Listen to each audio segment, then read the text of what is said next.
이 시간에는 추석이 계속 되어지는 연휴가 있는 관계로 우리 성가대 속에 우리 성가대원들이 없고요.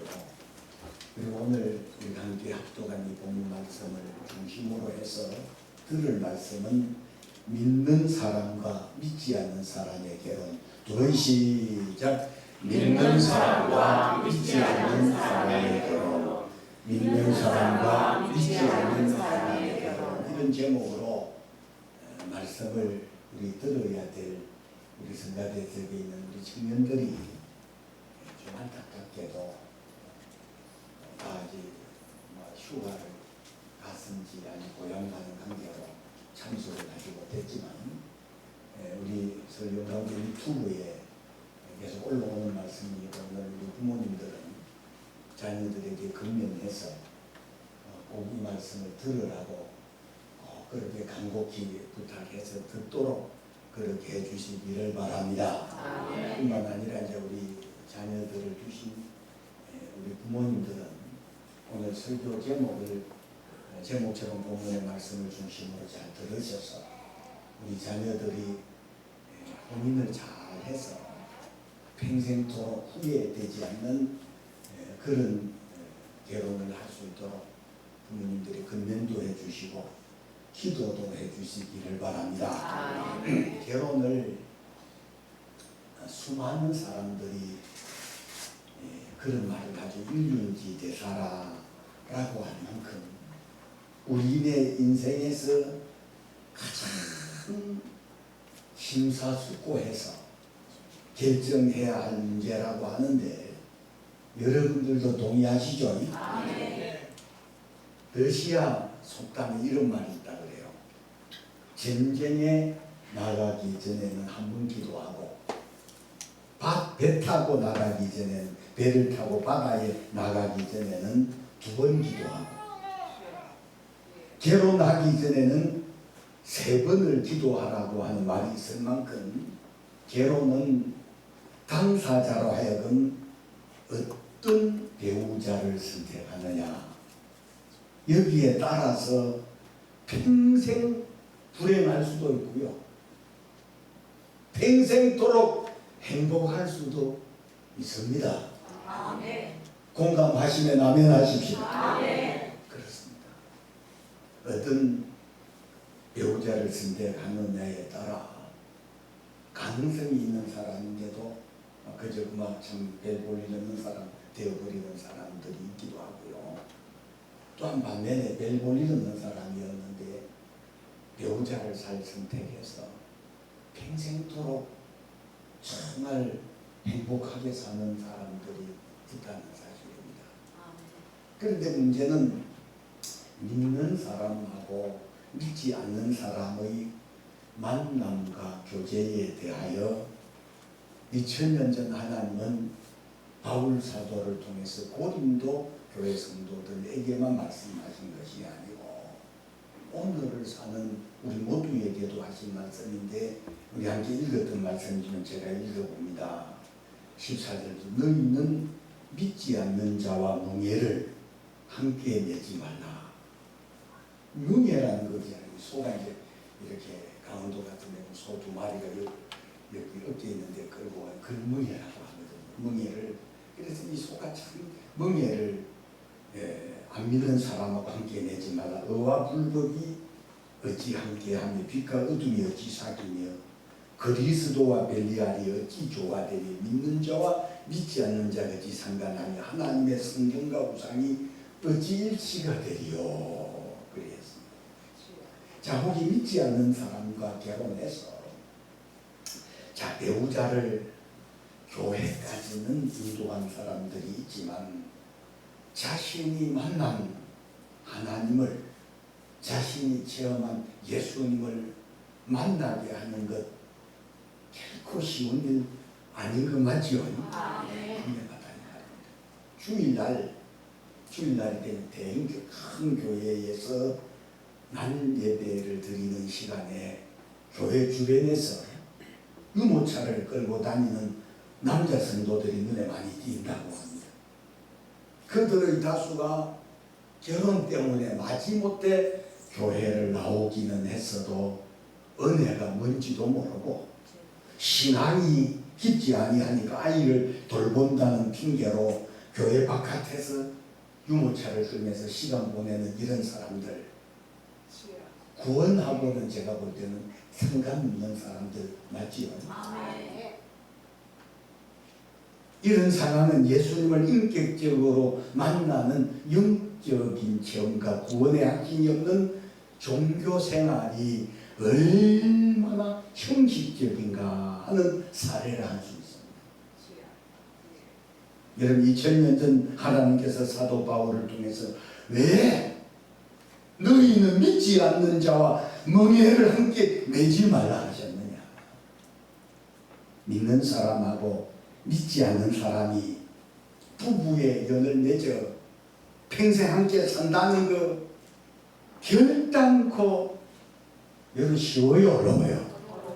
결단코 믿는 사람 믿지 않는 사람하고 부부의 연을 맺어 평생 함께 부부로 산다는 것은 결코 쉬운 일이 아니라는 사실을 오늘 이 말씀을 들으시는 여러분, 오늘 이 본당에서 이 말씀을 들으시는 분들뿐만 아니라 또한 영상을 통해서 예배를 드리면서 이 말씀을 들으시는 분들도, 후에 유튜브를 통해서 이 말씀을 들으시는 분들도 이 말씀을 여러분 마음에 깊이 새기시기를 바랍니다.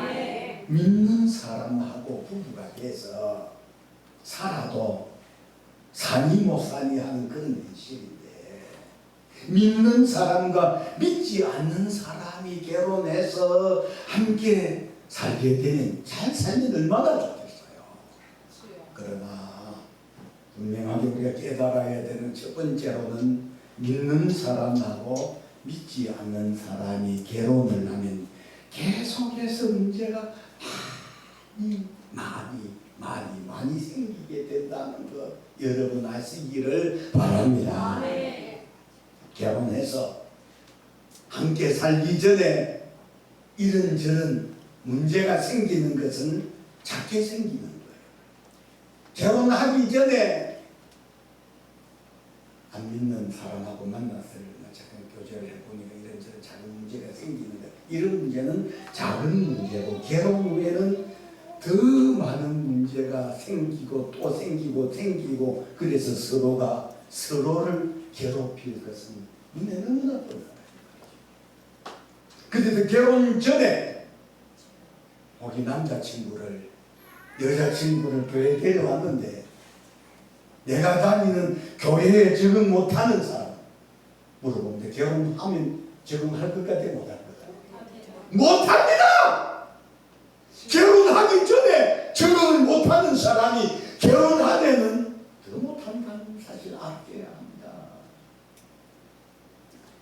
그래서 결혼하기 전에 남자친구를 여자친구를 내가 다니는 교회에 데려와서 적응을 못하면 그 사람은 결혼하고 나서는 더 적응을 못하게 되고 교회 생활에서 가까워지기보다는 교회 생활에서 더 멀어지게 된다는 이 사실을 오늘 특별히 우리 청년들은 마음에 깊이 새기시기를 나오니 우리 진주, 대안이, 동순, 그사이, 그 다음에 진근이 그 말 들으니까 왜 나가냐?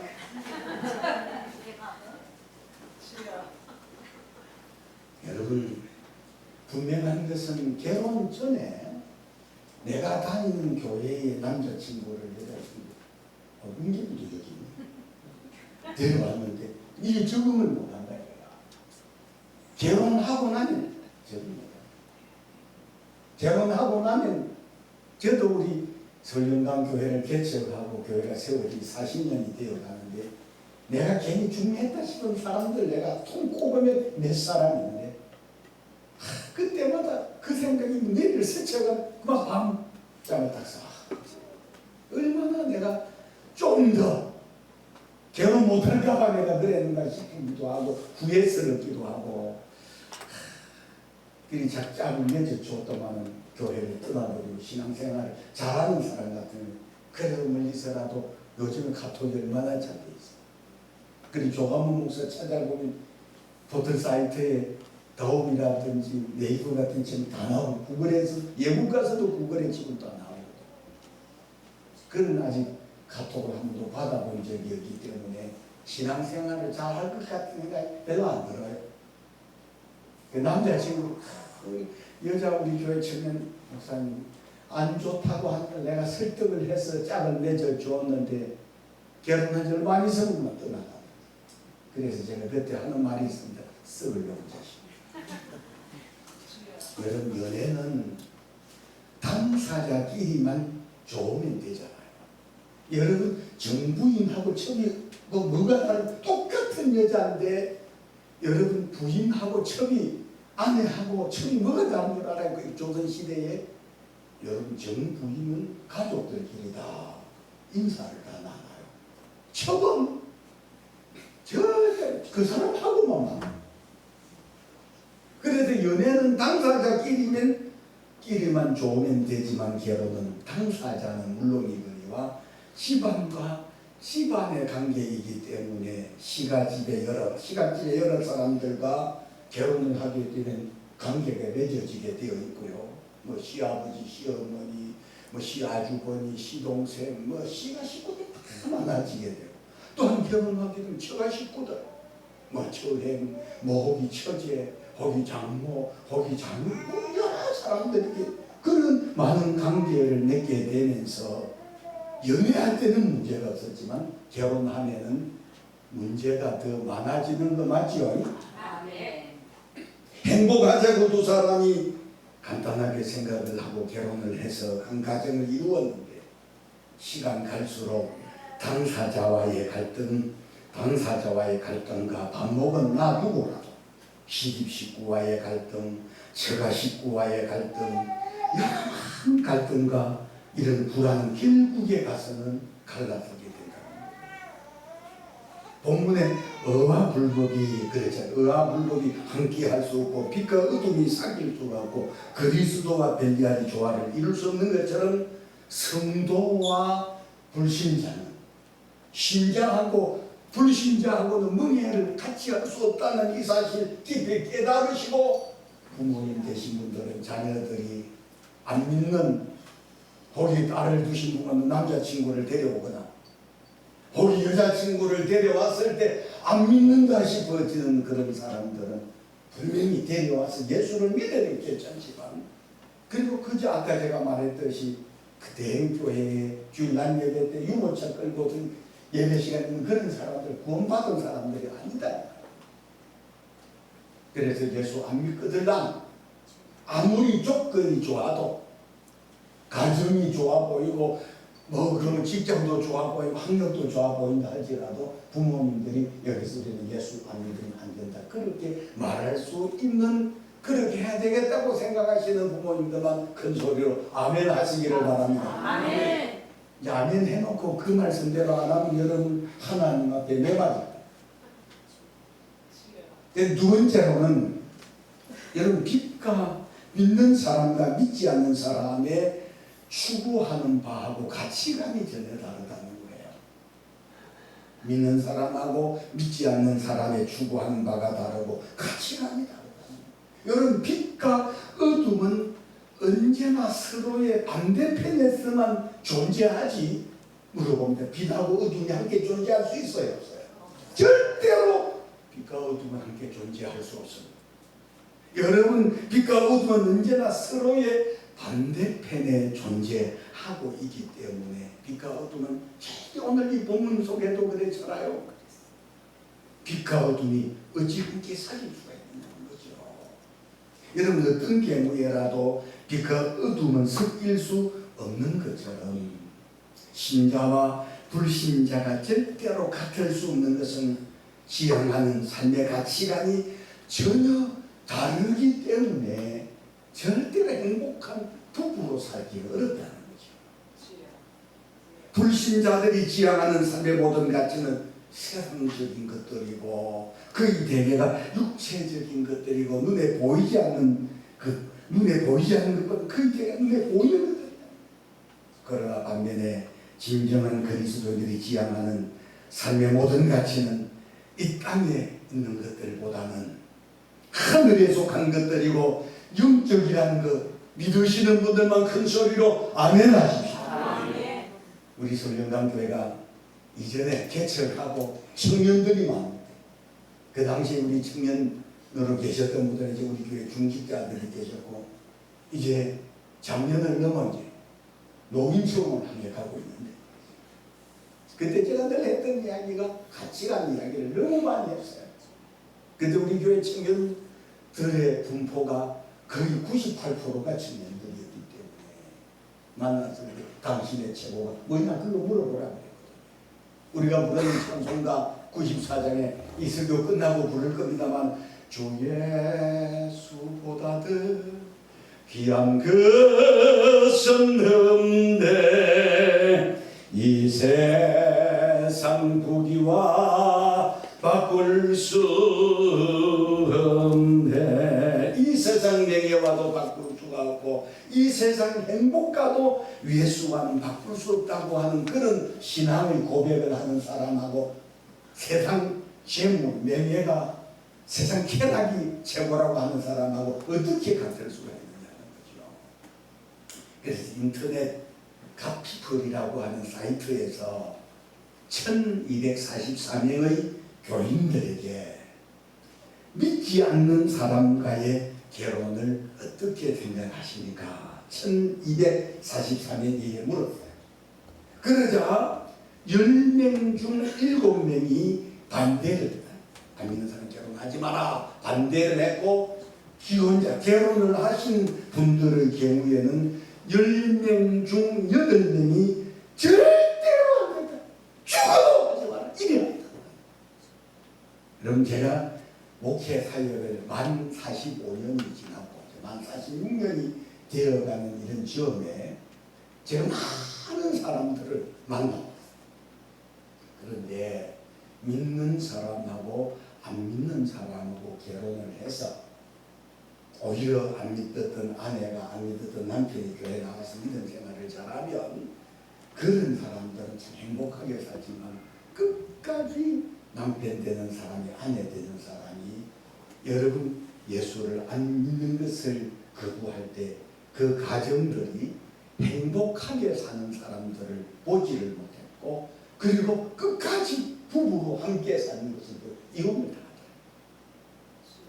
자, 그리하기 때문에 여기 계신 우리 성도님들 모두가 우리 오늘 이 말씀을 들으시는 우리 유튜브를 통해서도 이 말씀을 들으시는 분들이나 동영상을 통해서 들으시는 분들 오늘 우리 미혼이 되시는 분들은 안 믿는 사람하고 우리 청년회장 영경철도 결혼하지 마이 그게 아멘 해 청년회 부회장도 아멘 절대 절대 해서 행복한 사람들 내가 보지를 못했고 결국은 남편이 뭐 좋은 직장을 갖고 있어도 결국은 못 살고 헤어지고 아니면 아내 되는 사람도 결국 남편을 따라 불신자가 되어버리는 그런 안타까운 모습들을 보면서 믿는 사람하고 안 믿는 사람하고 결혼은 어차피 불행해질 것을 뻔히 보면서 왜 결혼을 허락하느냐. 오늘 이 말씀을 들으시는 분들 중에도 그런 말씀 제가 젊었을 때 처녀 시절에 총각 시절에 목사님을 만났더라면 절대 불신자 남편 불신자 아내하고 결혼 안 했을 것이라고 하는 사람들이 이 말씀을 들으시는 분들 중에 여기 있다. 미안 안 해도 자 마지막 세 번째로는 이런 불신자와의 결혼은 자신의 구원 신앙을 자꾸 위태롭게 한다는 거예요. 마귀는 어찌하든 하나님과 가까이 가지 못하도록 이 세상 신들이 영광의 복음의 강체가 비치지 못하게 하기 때문에 참 전도하는 것이 쉽고 쉬운 일이야. 엄마가 우리 집사님 나와서 우리 한주 지금 기도했지만 다음 주부터 우리 근사의 주체로 노방전도를 하는 전도가 쉬운 것이 될거 아니라는 거죠. 한 사람의 영혼을 구원하는 일 결단코 쉬운 일이 아니라는 거죠. 분명하고 확실한 것은 성도가 하나님 안에서 살게 되면요, 그와 자손 대대로 날이 갈수록 복을 받습니다. 아멘. 하나님 안에 살면은 여러분 이슬 같은 그런 복을 주셔서 날이 갈수록 안 되는 것 같아도 궁극적으로는 잘 되게 하시고, 아멘. 날이 갈수록 흥황하게 하시고, 아멘. 더 복되게 하시고, 모든 사람들 하나님 안에서 참 선한 길을, 형통한 길을 인도하신다는 사실을 믿으시기를 바랍니다. 아멘. 그러나 반대로 하나님을 떠나 육신의 정욕대로 살면 결국에 가서는 자자손손이 저주를 받게 된다는 거예요. 난 지금도 잊혀지지 아니하는 게, 제가 이전에 한 지금 30몇 년 전에 제가 부산신학교에 강의를 3년 정도를 다녔었어요. 여러분들.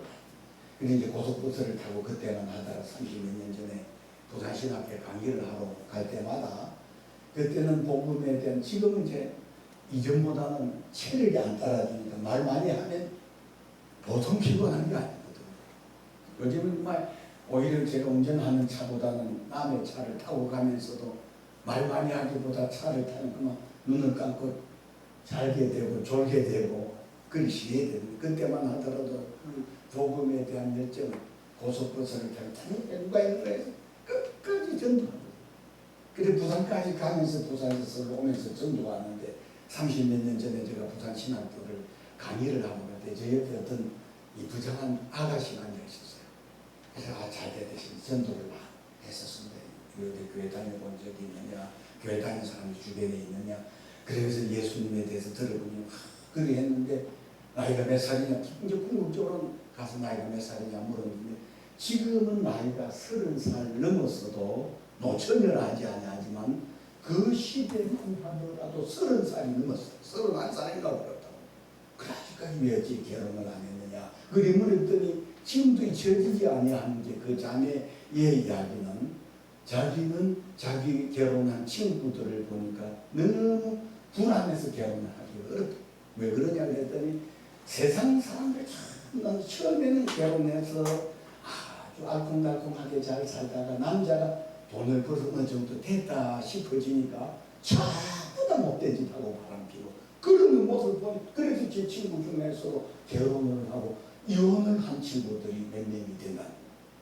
그것보다는 차라리 결혼 안 하고 있는 게 낫냐 싶어 이리 하다 보니까 나이가 31살이 됐다는 그런 이야기를 들으면서, 여러분 세상의 사람들 치고 여러분 불안한 것 자체를 하나님이 정말 믿음 없는 사람이 많은 부요를, 권력을 갖게 되면 여러분들 100% 타락한다는 사실. 성경에도 보시면 솔로몬이라고 하는 사람 11장 11장에 보면 그가 왕이 돼서 얼마나 하나님을 잘 섬기려고 했는지 몰라요.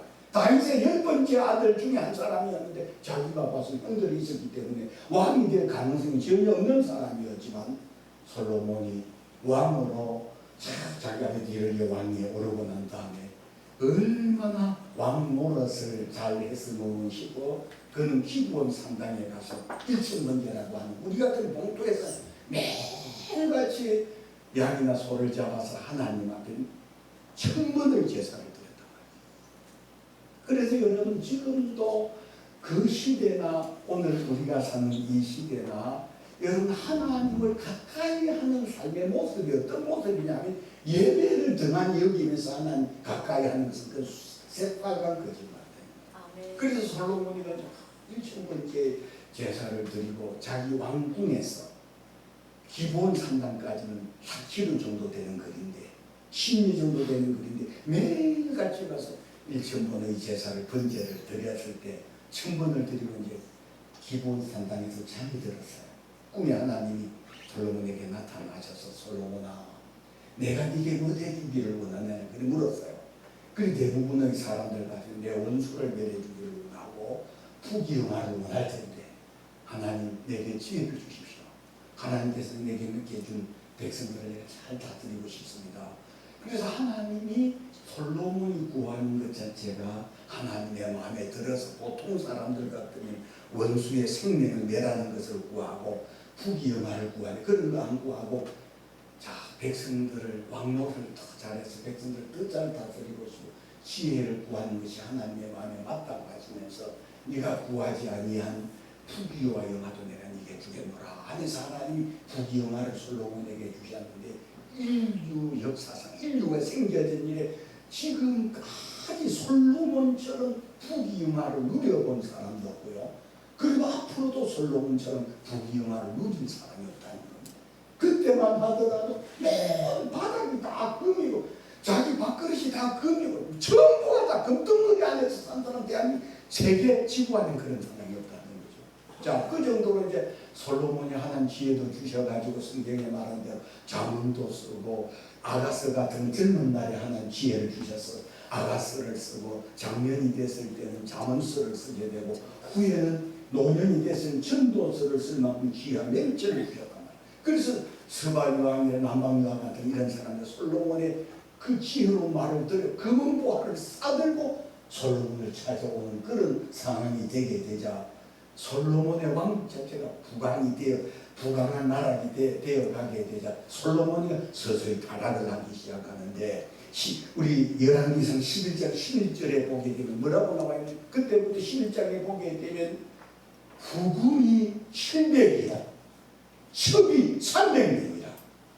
좀 놀래줘요 실감이 안 나죠 여러분 한 사람이 후궁이 700명이고 첩이 300명 그럼 또한 몇 명입니까? 1000명의 여자들의 이름이나 알고 있었겠어요? 그러자 솔로몬이 서서히 열왕기상 11장에서 보면 하나님을 떠나기 시작합니다. 하나님 등을 돌리고 그러면 솔로몬이 얻은 후궁들이나 첩이 올 때 자기들이 섬기는 신상들 우상단지들을 갖고 오기 시작하니까 여러분 예루살렘 성전 마당에다가 밀곰이라든지 그 여자들이 섬기는 우상을 섬기는 그런 단을 짓게 되고 그런 모습을 보시면서 하나님이 경유하십니다. 나를 절단을 내버리고 있다.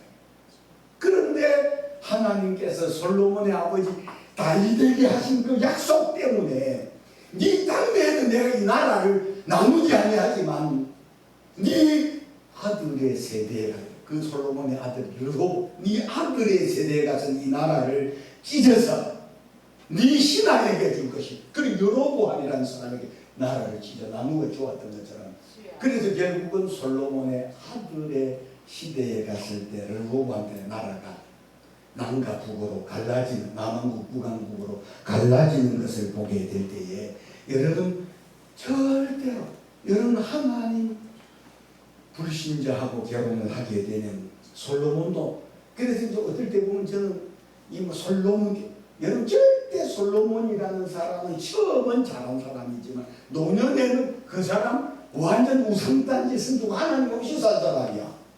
그래서 어떨 때 보면 솔로몬 교회 저 목사님 성경을 안 읽은 사람이다. 어떻게 솔로몬 교회를 할 수 있냐? 솔로몬 처음에 못했더라도 후일에 더 잘했다든지 마가 같은 이런 사람 처음에 못했는 그런 사람 마가 해가지고 모르지만 다 나중에 못할 사람. 그러니까 솔로몬이라는 사람도 부귀영화를 누리게 되면서 분별력과 판단력이 없어진 솔로몬이라는 왕 자체가 그 초장에 큰 하나님을 잘 섬기던 솔로몬이 그 여인들이 가져온 신들을 섬기면서 결국 나라가 망조가 되어버리더라.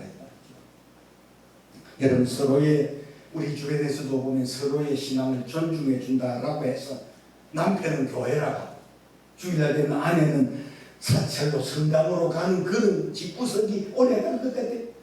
절대로. 어쩔 때 텔레비전에 또 그런 사람들을 이렇게 패널로 모셔가지고도 남편 되는 사람이 절에 다니고 아내 되는 사람은 교회 다닌다고. 그게 자랑스럽습니까? 얼마나 부끄러워. 여러분 주일날 남편은 아내 되는 사람이 교회 가고 남편은 성당으로 가고 아니면 사찰로 가는 그런 부부가 여러분 물어봅니다. 하나가 된 부부 맞아요? 아니죠. 그래서 종교는 바꿀 수 없다고 한다는 결혼 후에 둘이가 하나 되기는 어렵습니다. 결혼을 하는 초창기는 콩깍지가 씌어놓으면 늘 그렇게 행복할 것 같아도 결혼은 이상이 아니고 현실이라는 거 맞지요? 아멘. 결혼해서 힘을 때는 얼마나 좋아 보이고 그런 것 같아도 살아보세요. 평생 살아. 안 믿는 사람하고 믿는 사람하고 결혼하는 거. 제 주변에 이전에 한 사람 한마디만 하고 그 자기는 제가 그 당시 전도 시절에 후에 우리 교회를 찾아왔었어요. 저를 찾아와서 그때 저는 제가 아마 그 아가씨가 그 당시만 하더라도 제가 시골에서 목회할 때 목회를 할 때 그 아가씨가 했으면 제가 지금 사모님하고 결혼을 안 하고 시골에서 결혼을 했었거든요. 그래서 어떤 분이 소개를 해줘서 선을 봤어요. 그 선을 보니까 뭐 이제 교회에 중고등부 교사를 하고 있고 그 당시만 하더라도 슈퍼마켓 연세점을 하고 있습니다. 그러면서 아주 이쁘장한 아가씨를 소개를 해줘서 저도 그 자기네 교회에서 아주 신앙이 신실하고 그래서 우리 전도사님 소개를 해주고 그리고 또 교회에서 제가 그 영구교회라는 교회를 제가 청빙을 받아갈 때 총각이기 때문에 담임 전도사로 청빙하기 굉장히 부담스럽다는 거예요. 그러면 전사님 오자마자 결혼하는 걸 조건으로 하고 장모님이고 권사님, 집사님 기존 교회 제가 청빙을 받아갔기 때문에 나도 결혼을 해야 돼서 그래서 이제 갔는데 얼마 안 있어서 이게 뭔가 선을 소개를 해줘서 아가씨를 만나서 선을 봤어. 선을 봤는데 그 아가씨가 처음 한번 만났을 때는 제 전도사님 일을 하다가 두 번째 만났을 때 전도사님 사례금 얼마 받아요? 이렇게 물어봐요. 그래서 그 당시에 또 전도사가 어떻게 거짓말 할 수 있어요? 다. 그 당시만 하더라도 5만 나왔거든요. 5만 나왔습니다. 그때 제가 아는 전도사님은 그분은 저 20만 원 받는다고 그랬더니 그 사람은 지금 내일 모레 목사 될 전도사고 나는 아직 목사 되려면 아직 나. 그랬더니 그럼 이제 세 번째 그래서 두 번째 만나가지고 대구탕을 사줘서 이제 맛있게 먹고 그래가지고 터미널까지 나를 이렇게 여기 이제 병을 해주면서 저선 다음에 또 오시거든 또 오세요. 그래서 이중저점에서 세 번째죠. 그 연세점을 하고 있어서 연세점에 갔는데 머리를 감고 있는데 번쩍도 안 해요. 그래서 그 당시만 하더라도 이제 요즘처럼 그럴 때가 아니고 그 연탄 나로 위에다 물을 데워가지고 머리를 막 감고 있으면서 그래 머리 다 감고 나서도 머리 하고 나서도 몇점 왔어요? 이렇게 끝나고 번째만째 하면서 그래요. 그래서 이 세상에 첫 번째, 두 번째 만났을 때 내가 전도사 월급 가르쳐주고 나서부터는 세 번째 가서 완전 막 쌩까버린다 싶어. 그때 그 자기 어머니도 계시고 그래 자기 어머니 두 번째 만날 때 자기 어머니 연세점 혼자서 하고 세 번째 만날 때 어머니도 번쩍도 안 하고도 그리고 안 했다가 그 자기 뭐 사소한 일하다 그래가지고 아니 참 그냥 기분 나쁘네. 싸면서 그냥 나왔어. 펼친 내가 야 세연도 이럴 수 있네. 그러면서 나왔어요. 그리고 글로 끝났어. 그래서 머릿속에서 이제 잊혀요. 난 그때 결혼할 거라고 생각했었는데 결혼하고는 멀어졌고 힘들었어요.